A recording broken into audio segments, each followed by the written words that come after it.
मोक्षमार्गस्य नेतारं भेत्तारं कर्मभूरतां ज्ञातारं विश्वतत्त्वानां वन्दे तद्गुणलब्धये।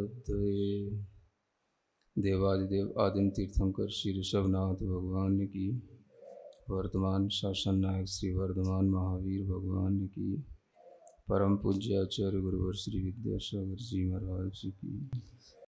तत्वार सूत्र ग्रंथराज में पंचम अध्याय के माध्यम से 6 द्रव्यों की विशेषताओं को बताते हुए वर्णन चल रहा है।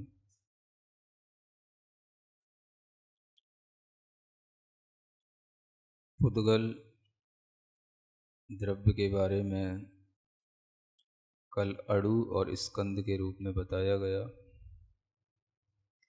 इससे पहले आकाश द्रव्य के प्रदेश बताए गए और इससे भी पहले धर्म अधर्म और एक जीव के प्रदेशों की संख्या भी बताई गई। इस तरह से ये जितने भी सूत्र हैं 8, 9, 10 नंबर के ये सूत्र और 11वें नंबर का सूत्र, इन सबको दृष्टिकोण में रखते हुए आगे का सूत्र आ रहा है जो इन सभी सूत्रों से अपना संबंध रखता है। लोकाकाशेवगाह,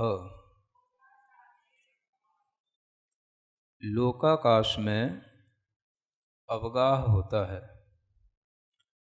अवगाह का मतलब होता है रहना, व्याप्त होना, उसमें फैलना। यह अवगाहन इन द्रव्यों का लोकाकाश में होता है। कौन से द्रव्यों का?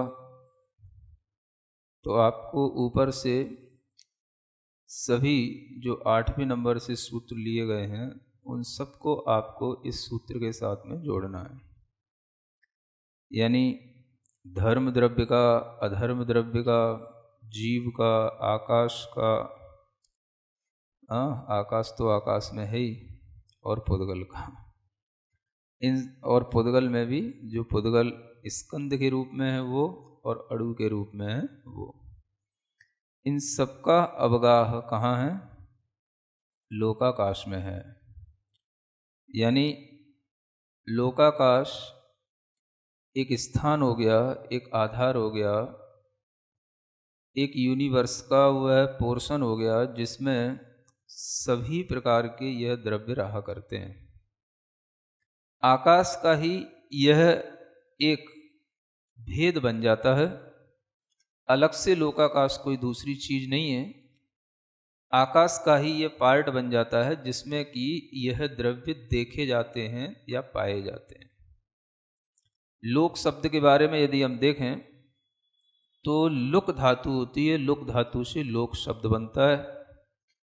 इंग्लिश में भी लुक माने देखना होता है और संस्कृत में भी लुक माने देखना होता है। ये लुका छिपी का अर्थ क्या है? लुक माने देख लिया और छिप माने छिप गया, है ना। तो इसी को लुका छिपी का खेल खेलते हैं। तो हिंदी में भी लुक बोलते हैं, इंग्लिश में तो होता ही ये लुक माने देखना, है ना। और संस्कृत में भी लुक धातु, लोक्यन्ते दृश्यन्ते यत्र षड् द्रव्याणि तत् स लोकः, है ना। जहाँ पर ये 6 द्रव्य देखे जाएं वह लोक कहलाता है। एक तो इसका अर्थ ये हो गया कि जहाँ पर ये 6 द्रव्य देखने में आए वह लोक है। एक और अच्छी इसकी परिभाषा बनती है, अगर जीव के कॉन्टेक्स्ट में देखें कि जीव को पुण्य और पाप का फल जहां देखने को मिले उसे लोक कहते हैं। क्या कहा गया? हाँ, पुण्य और पाप का फल जहां देखने को मिले उसी को लोक कहते हैं। तो जीव के लिए ये परिभाषा उपयुक्त है कि जहाँ पर जीव को ये सब पुण्य और पाप की परिणतियाँ दिखाई देती हैं और इनके फल दिखाई देते हैं, इसीलिए इसको लोक कहा जाता है, संसार कहा जाता है। और इस संसार में देखें आप, जो चारों गति बताई हैं, सब हम पुण्य और पाप का फल ही तो देखते हैं, है ना। नरक गति में हम बहुत एक्सट्रीमली पाप का ही फल देखते हैं, देव गति में हम जो है बहुत एक्सट्रीमली पुण्य का फल देखते हैं। बाकी गतियों में थोड़ा सा बैलेंस, कहीं पुण्य का ज़्यादा हो जाता है, कहीं पाप का कम हो जाता है, कहीं पाप का ज़्यादा हो जाता है, कहीं पुण्य का कम हो जाता है। ऐसे पुण्य और पाप के फल के अलावा चार गतियों में और इस संसार में कुछ भी नहीं। तो जीव के कॉन्टेक्स्ट में ये परिभाषा अच्छी है। और जब हम जीव के अलावा अन्य द्रव्यों को लेकर के चलें, तो जहाँ पर जीव के अलावा पुद्गल आदि द्रव्य भी दिखाई दें, उन सबको भी लोक कहा जाता है। और उस लोक का जो आकाश, तो अपने आप उसके साथ शब्द जुड़ जाता है, लोकाकाश, है ना। जैसे घटाकाश, पटाकाश ऐसे बोलने में आता है ना। जो चीज़ जितने से आकाश स्थान में, जितने में स्थान में रखी है, वो उसका आकाश, वो उसका क्षेत्र बन जाता है ना। यानी घड़ा जितने स्थान में रखा है, तो उस घड़े का वो जो घड़ा जितना स्पेस ऑक्यूपाई कर रहा है, वही उसका घटाकाश कहलाएगा, है ना। और सब कुछ बनाया जा सकता है। जैसे मनुष्य है, आप मनुष्य होकर के जितने स्थान में यहाँ बैठे हो, जितना स्थान इस आकाश का घेर रहे हो, वो आपके द्वारा ऑक्यूपाई हो रहा है, वो कहलाएगा, क्या कहलाएगा? नराकाश, है ना।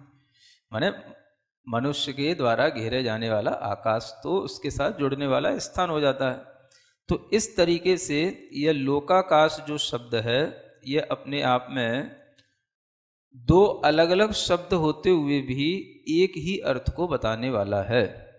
इस तरह से यहाँ पर ये तो बता दिया गया कि लोकाकाश में इन द्रव्यों का रहना है, अवगाहन है, लेकिन किस तरह से होता है, वो जो तरीका है किस तरीके से है, वो तरीका अब आगे के सूत्रों में हर द्रव्य के लिए बताया जा रहा है ना। तो उसी को पढ़ते हैं। धर्मा धर्मयोः कृत्स्ने, कृत्स्ने, है ना, कृत्स्ने नहीं, हाँ, ता भी आधा पढ़ना है, सा भी आधा पढ़ना है, कृत्स्ने। हाँ, धर्म और अधर्म द्रव्य जो हैं वह पूरे ही लोकाकाश में, कृत्स्न माने होता है पूर्ण रूप से व्याप्त, है ना। कोई भी हिस्सा, उसका हिस्सा तो बहुत बड़ी चीज हो गई, एक सिंगल पॉइंट भी उसका जो है उससे छूटना नहीं चाहिए, पूर्ण रूप से उसमें व्याप्त होना चाहिए, फैला हुआ होना चाहिए। पूरे यूनिवर्स के अंदर ये चीज जो है बिल्कुल फैली हुई है, व्याप्त है ना। कैसे व्याप्त है? तो ये उस तरीके से किए हुए हैं जैसे तिल में तेल, है ना।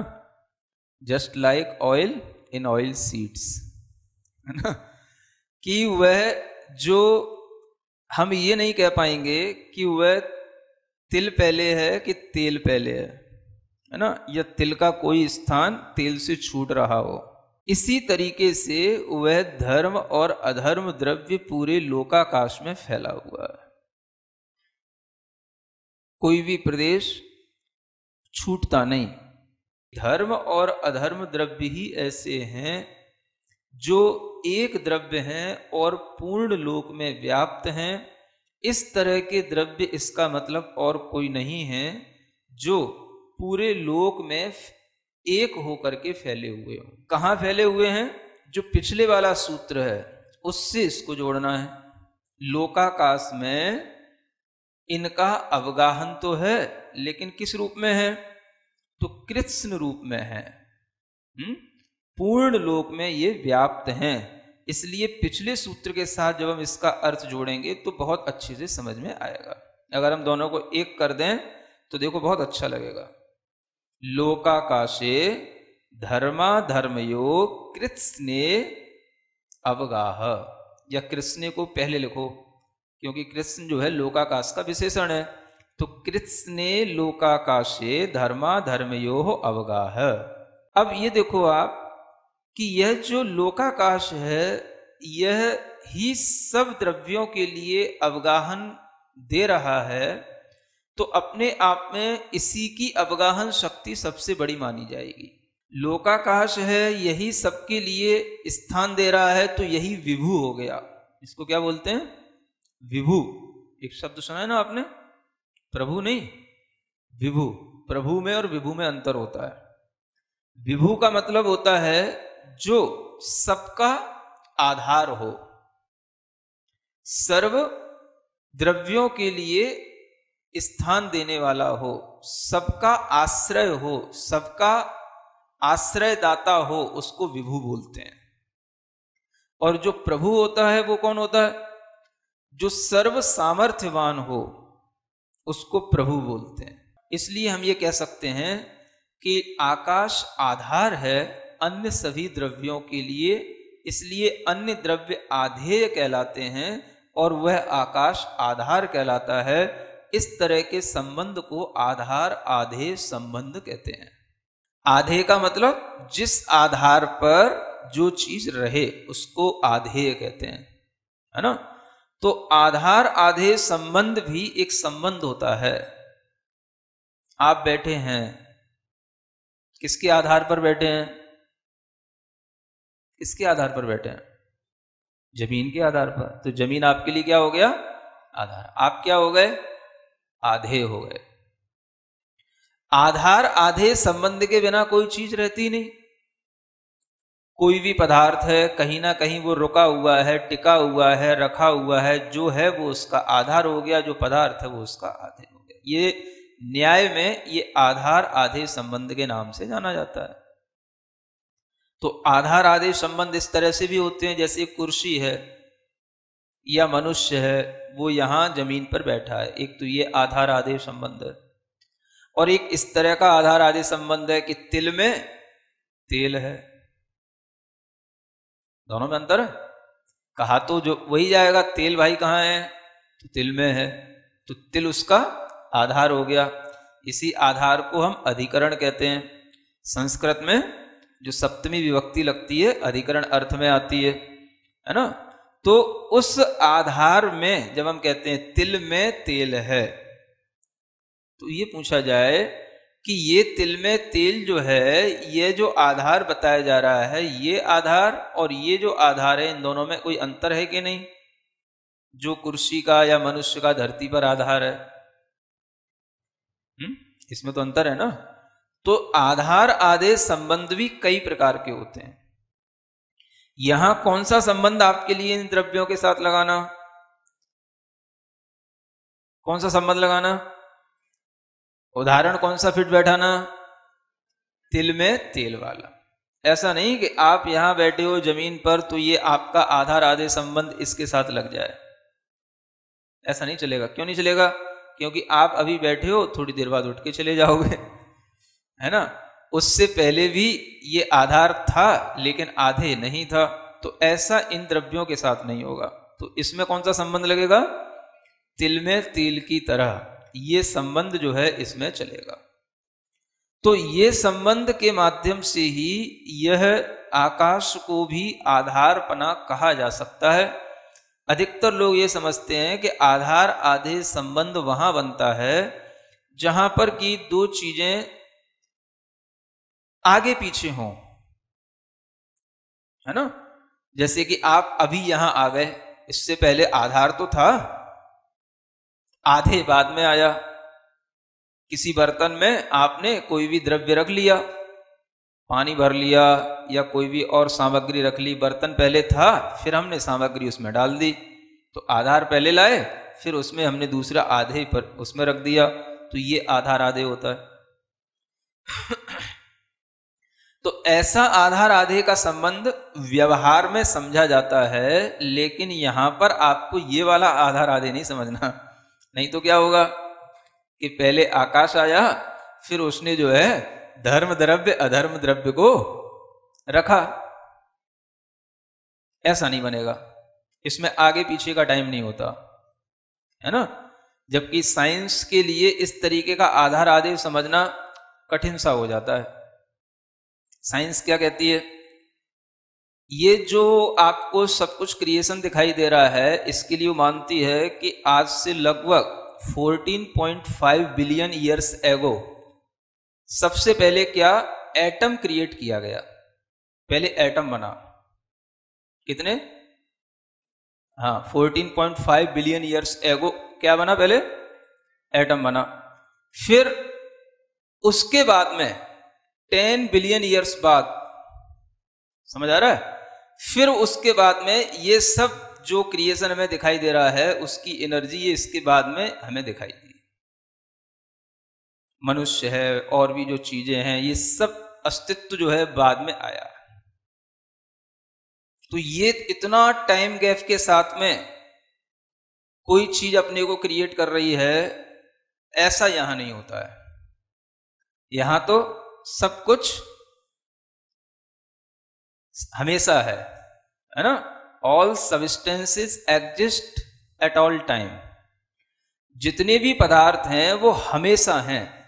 उसमें ऐसा नहीं है कि जीव पहले आया या एटम पहले आया या धर्म पहले आया या आकाश पहले आया। आकाश पहले आया तो उसने उसको रखा, फिर उससे अधर्म आया तो फिर उसको भी संभाल लिया, कि फिर वो पुद्गल आया, कि फिर जीव आया, फिर जीव ने पुद्गल में क्रिया की, तब कुछ उत्पन्न हुआ, फिर उससे संसार बना। ये सब जो क्रिएशन बताया जाता है, ये जो है कभी भी जो आगे पीछे के साथ में चलता है, ये हमेशा लॉजिकली जो है ये फिट नहीं बैठता। क्योंकि जो चीजें आ रही वो कहां से आएंगी? जो चीजें, जो द्रव्य हैं या जो कोई भी पदार्थ हैं, वो अपने आप कहां से आ जाएंगे? जिनका अस्तित्व रहता है उनका अस्तित्व रहता है, जिनका अस्तित्व नहीं होता उनका अस्तित्व नहीं होता। तो जो है उसको कभी क्रिएट नहीं किया जाता, उसका एग्जिस्टेंस होता है। तो क्रिएशन जो होता है, जो चीजें हैं उन्हीं के साथ होता है। तो साइंस के लिए अभी ये सीखना जरूरी है कि जो भी इस सृष्टि का निर्माण हुआ है या इसके पीछे क्रिएशन की जो थ्योरी है, उस थ्योरी में भी वह अपने आप में बाधित है वो थ्योरी, क्योंकि उसमें ये नहीं बताया जाता है कि ये किस कारण से क्या हो गया। और जब तक आप कारण नहीं बताओगे तब तक आपकी बात न्यायपूर्ण ढंग से स्वीकार नहीं की जाएगी। तो यहां जो बताया जा रहा है कि धर्म द्रव्य, अधर्म द्रव्य, आकाश द्रव्य, ये पहले से ही हैं। ये तो हम आपको समझाने के लिए बता रहे हैं कि आकाश आधार है, अन्य द्रव्य जो धर्म अधर्म आदि हैं वो उसके आधे हैं। ऐसा नहीं समझ लेना कि आकाश पहले रखा गया था, फिर बाद में ये द्रव्य उसके अंदर रख दिए गए। तो फिर रखने वाला कौन था? द्रव्य कहां से लाया? लोकाकाश के बाहर से लाया था क्या? और अगर लोकाकाश के बाहर द्रव्य थे तो फिर वहां पर भी उनका एग्जिस्टेंस होगा। तो फिर लोकाकाश और अलोकाकाश में अंतर क्या रह गया? वहां से यहां खींच के लाने वाला कौन? क्या जो द्रव्य हम किसी स्थान से स्थानांतरित कर सकते हैं, वो द्रव्य फिर निष्क्रिय कैसे रहेंगे? समझ में आ रहा है? बहुत सारे क्वेश्चन बन जाते हैं जब हम इस जो ये अर्थ क्रिएशन या यूनिवर्स की क्रिएशन की जो थ्योरी पढ़ते हैं, ये लॉजिकली तो कहीं से कहीं तक फिट बैठती नहीं।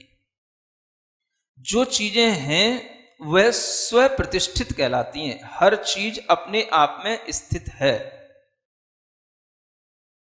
कब है, कहां है, ये बात अलग है, लेकिन है। और उसको लाने वाला कोई दूसरा व्यक्ति अगर होएगा तब तो फिर बहुत सारे प्रश्न हो जाएंगे। व्यक्ति कहां से आ गया? वो उसको कैसे ले आया? उसने उसमें कैसे मिला दिया? उसको क्या पड़ी थी मिलाने की? मिलाने से पहले वो कहां रह रहा था? वो क्या कर रहा था? समझ आ रहा? तो ये जब प्रश्न आते हैं सामने तो सब निरुत्तर हो जाते हैं। इसलिए ये जो सिद्धांत है जैनिज्म का, ये साइंटिफिक है कि आप इसमें किसी भी तरीके का क्वेश्चन इस तरीके का एराइज नहीं कर सकते हो जो इस सिद्धांत को बाधित कर सके। तो इसमें यह जो पूर्वापर नहीं होना, पूर्वापर माने पहले वो ये बाद में, ऐसा नहीं होता। और एक जो संबंध होता है दो तरीके के होते हैं। एक संबंध कहलाता है शास्त्र की भाषा में अयुत सिद्ध संबंध। क्या बोलते हैं? और एक संबंध होता है युत सिद्ध संबंध। थोड़ा शास्त्रों की लैंग्वेज भी, उनकी टर्मिनोलॉजी भी सीखा करो। अयुत सिद्ध संबंध और एक युत सिद्ध संबंध। तो अयुत सिद्ध संबंध क्या कहलाता है? जो संबंध हैं, ऑलवेज एग्जिस्ट करते हैं सिंस बिगिनिंग लेस टाइम, उनको बोलते हैं अयुत सिद्ध संबंध। तिल में तेल कौन मिला रहा? भगवान। कौन मिला रहा? तो क्या कहलाएगा ये? अयुत सिद्ध संबंध। समझ आ रहा है? आपकी बॉडी के अंदर जैसे ही फॉर्मेशन हुआ बॉडी का, बॉडी में सब कुछ चीजें आ गई, ब्लड आ गया, स्किन आ गई, तरह तरह की उसमें बोन्स आ गई, नर्व्स आ गई, सब आ गई। ये सब क्या है? कोई बैठा बैठा मिला रहा है वहां? ये सब क्या है? जब से आपकी बॉडी है तब से ही उसमें ब्लड है, तब से ही उसमें स्किन है, तभी से उसमें वेन्स हैं, तभी से उसमें सब कुछ बोन्स हैं, सब कुछ है। युत सिद्ध क्या? जो हमने भोजन किया, जो हमने गेहूं को अपने बोरे में ला करके रखा, अपने घर में ला करके रखा, बांध दिया, कपड़ा ऊपर से पहन लिया, ये सब क्या है? ये युत सिद्ध है, जिसको हम कर रहे हैं। अगर हमेशा से बने रहने वाला अयुत सिद्ध संबंध समझना है तो उस रूप में देखना, जैसे धर्म द्रव्य अधर्म द्रव्य आकाश में अयुत सिद्ध हैं। आकाश में 6 द्रव्य हैं, ये अयुत सिद्ध संबंध के साथ में हैं। तो अयुत सिद्ध संबंध भी 2 प्रकार का समझा जा सकता है। एक तो जो हमेशा रहने वाला हो, और एक जो है हमें उसकी पर्याय कभी कभी दिखाई देती हो, जैसे मनुष्य आदि के शरीर के साथ बताया। और युत सिद्ध जो हम संबंध बनाते हैं, चश्मा हमने लगा लिया, चश्मे का संबंध हमारी आंखों से हो गया, क्या हो गया? युत सिद्ध। तो ऐसे इनको हम शास्त्रीय भाषा में जब इन शब्दों के अर्थ समझते हैं तो हमारे दिमाग में अपने आप इसकी सही इमेजिनेशन आने लग जाती है कि धर्म द्रव्य और अधर्म द्रव्य जो आकाश में रह रहे हैं, वो आकाश इन सबको अवगाहन तो दे रहा है, लेकिन इसका मतलब ये नहीं समझना कि इसमें कोई पूर्वापरपना है, आगे पीछे कुछ हो रहा है। ये सब साइमल्टेनियसली होने वाली चीजें हैं और इसमें किसी भी प्रकार का बिफोर आफ्टर नहीं होता है। तो इस तरीके से अगर हम समझ के चलेंगे तभी हमें जो कहते हैं हम बिगिनिंग लेस और एंडलेस, जो जैनिज्म की थ्योरी के जो मुख्य पॉइंट हैं, उसको हम समझ सकेंगे। कौन सी चीज? बिगिनिंगलेस मतलब अनादि और एंडलेस मतलब अनंत। तो ये चीजें अनादि से हैं, अनंत तक रहती हैं, इनका कभी भी नष्ट होना नहीं होता, किसी भी तरीके का इनका कोई क्रिएशन नहीं होता।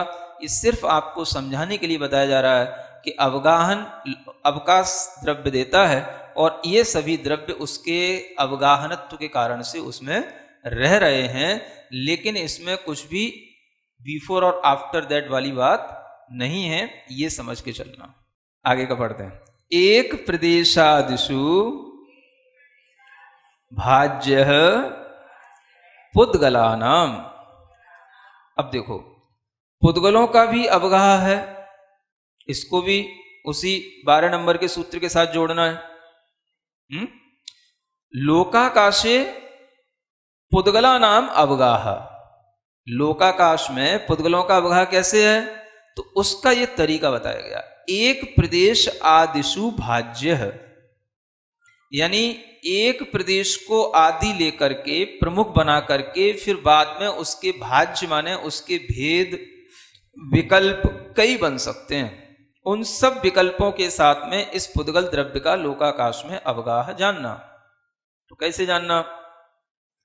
पुद्गल द्रव्य एक प्रदेश में भी रहता है, 2 प्रदेश में भी रहते हैं, 3 में भी रहते हैं, लाख में भी रहते हैं, 3 लाख में भी रहते हैं, करोड़, संख्यात, असंख्यात और अनंत में भी रहते हैं, क्योंकि ऊपर बताया जा चुका है। अब हमें अगर पुद्गल द्रव्य का अवगाह देखना है तो पुद्गल द्रव्य अलग अलग तरीके के हैं, परमाणु से लेकर के संख्यात प्रदेशी स्कंद, असंख्यात प्रदेशी स्कंद और अनंत प्रदेशी स्कंद, है ना। इन सब पुद्गलों का अवगाह एक प्रदेश से लेकर के आगे कहीं तक भी हो सकता है, लेकिन ऐसा नहीं है कि जैसे धर्म द्रव्य और अधर्म द्रव्य फैले हुए हैं वैसा एक एक परमाणु पूरे पे फैल गया हो, ऐसा नहीं है। इनका अवगाह करने का तरीका अलग है।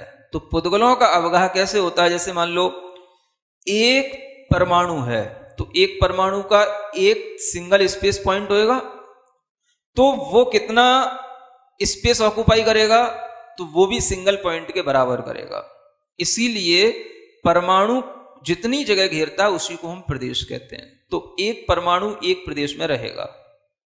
अब मान लो दो परमाणु आए, तो दो परमाणु एक प्रदेश में भी रह सकते हैं, दो परमाणु दो अलग अलग प्रदेशों में भी रह सकते हैं।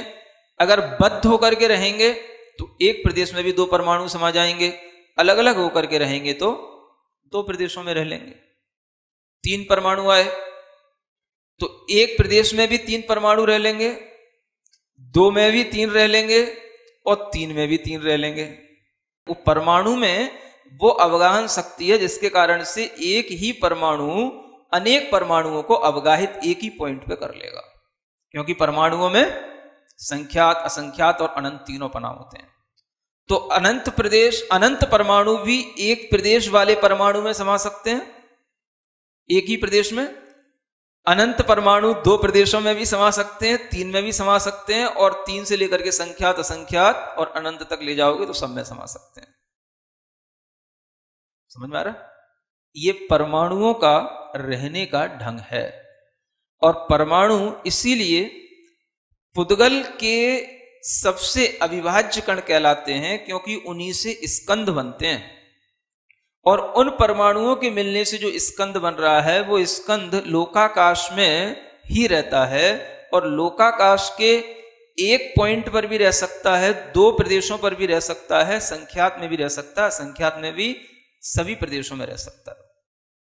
अब परमाणु तो अनंत है, लेकिन लोकाकाश के जो प्रदेश हैं वो तो संख्यात हैं। तो अनंत परमाणु लोकाकाश के असंख्यात प्रदेशों में कैसे आएंगे?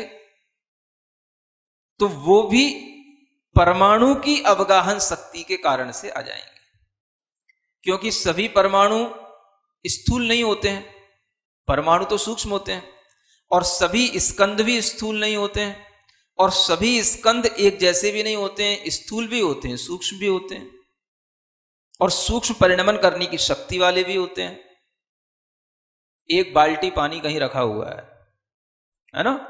अब उस एक बाल्टी पानी में आपने बहुत सारी आलपिन डाल दी, तो बाल्टी का पानी बाहर आ जाएगा क्या? है? नहीं आएगा।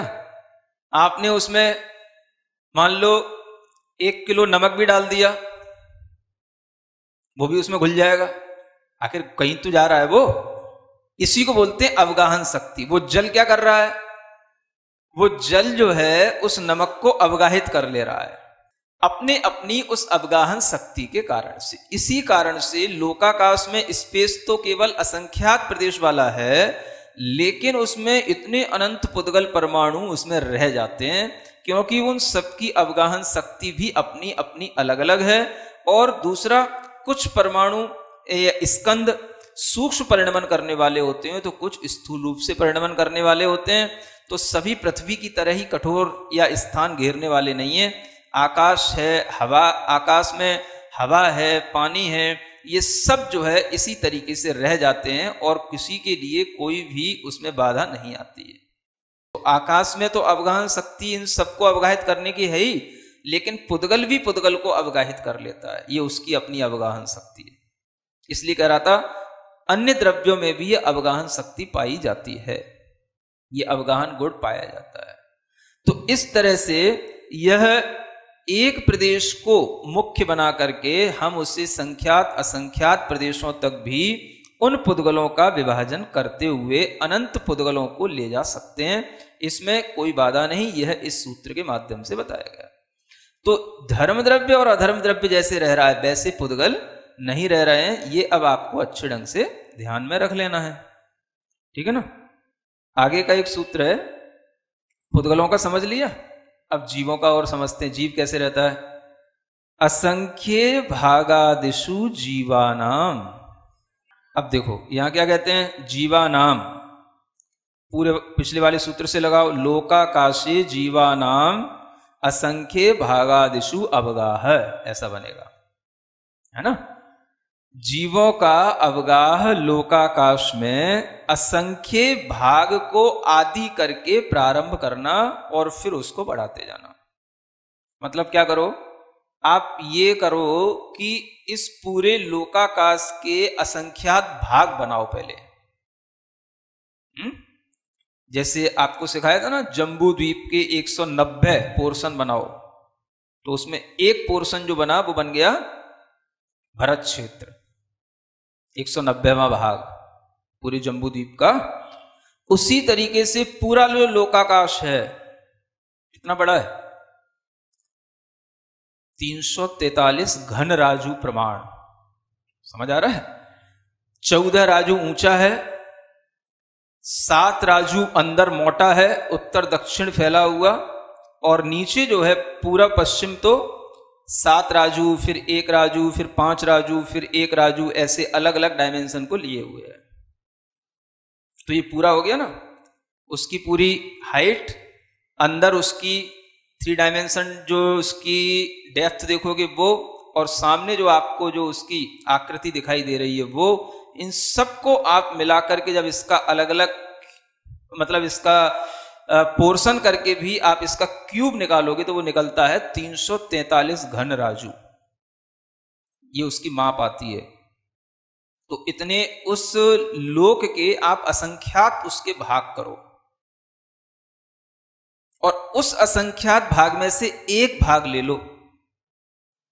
कोई भी जीव रहेगा तो एक भाग में रहना अवश्य शुरू करेगा, माने असंख्यातवें भाग से कम में एक जीव नहीं रह सकता। एक जीव लोकाकाश का कितना पोर्शन घेरेगा, कोई भी जीव हो, चाहे वो मोटा हो चाहे पतला हो, चाहे छोटा हो चाहे बड़ा हो, समझ आ रहा, चाहे डायनासोर हो चाहे हाथी हो, और या चींटी हो या बिल्कुल मच्छर वाला छोटा सा भी कोई कीड़ा हो, हर छोटे से छोटा जीव लोकाकाश के असंख्यातवें भाग को घेर रहा है। ये मान के चलो आप। अब आप समझ लो कि असंख्यातवां भाग भी कितना बड़ा होता है। कितने छोटे छोटे आपने जीव देखे हैं, अब आप सोचो कहां देखे, कौन से सबसे छोटे से छोटे जीव कहां मिले आपको। या तो कहीं किसी अनाज वगैरह में कहीं घुन के रूप में मिलेंगे, या फिर जो है कहीं आप किताबों में कागजों में कहीं बहुत बारीक जीव को घूमता हुआ देखोगे, उससे ज्यादा तो आपकी आंखों में कोई आएगा ही नहीं। वो भी जो है लोकाकाश का असंख्यातवां भाग घेर रहा है स्थान। मतलब जैसे परमाणु एक प्रदेश मात्र घेर करके रह जाता है, वैसे ये जीव एक प्रदेश में नहीं रह सकता। 2, 4, 8, 8 लाख, 10 लाख, करोड़, 10 करोड़ संख्यात, इन प्रदेशों में नहीं रह सकता। उसे संख्यात से भी ऊपर असंख्यात प्रदेश बराबर स्थान चाहिए, उसमें वह जीव रहता है। ये गणित है, समझ आ रहा है। अब उसी को प्रारंभ करके, आदि माने मुख्य उसको मान करके, वहीं से जो है शुरुआत करके अब आप उसके लिए उसकी पोर्शन बढ़ाते जाओ। तो जैसे जैसे जीव की अवगाहना बढ़ेगी, उसके असंख्यातवें भाग और बढ़ने लग जाएंगे। माने 2 असंख्यातवें भाग, 3 असंख्यातवें भाग, 4 असंख्यातवें भाग को कवर करके एक जीव ने अपना शरीर बनाया। और जो बड़े बड़े हैं, हम और आप जैसे, ये तो न जाने कितने असंख्यात वे भाग के भी असंख्यात भाग को घेर रहे हैं। ये मतलब असंख्यात असंख्यात वे भाग को घेरने वाले हैं हम और आप लोग जी, लोकाकाश का। समझ आ रहा है। क्योंकि जब एक छोटे से छोटा, अब समझो जो तो आपको दिखाई दे रहा है उसका उदाहरण दे दिया, अगर शास्त्र की दृष्टि से देखो तो सूक्ष्म निगोदिया जीव होता है जो सबसे छोटी अवगाहना वाला होता है, और उसकी अवगाहना तो आपके कभी ज्ञान में आ ही नहीं सकती, क्योंकि वो देखने में ही नहीं आता। इतना सूक्ष्म होता है। और वो लोकाकाश का असंख्यात्म भाग घेरता है। वहां से शुरू करो आप और ले जाओ। कितना अधिक से अधिक अवगाहना कितनी हो सकती है? 525 धनुष की मनुष्य की। और किसी की कहां होती इतनी? देवों की तो इतनी होती नहीं, नारकी की भी 500 से ज्यादा होती नहीं, और क्या बचा, तिर्यंचों की भी नहीं होती, है ना। अब अगर इससे ज्यादा अगर देखोगे अवगाहना तो कहां मिलेगी आपको? भोग भूमि के मनुष्य की मिलेगी। तो वो भी ले लो, वो भी लोकाकाश की अवगाहना उसी में आ जाएगी। सिरिजिणवाणी जग कल्याणी जग जन मदतम मोहरी जनमण हारी गढ़हर हारी जम जरा भव रोग हरि तिथ्य राणम दिव्य झुणिम जो पड़ई सुणई मय्ये धारई राणम सौख मणंतम धर्य सासद मोक्ष पदम पावई सासद मोक्ष पदम पावई।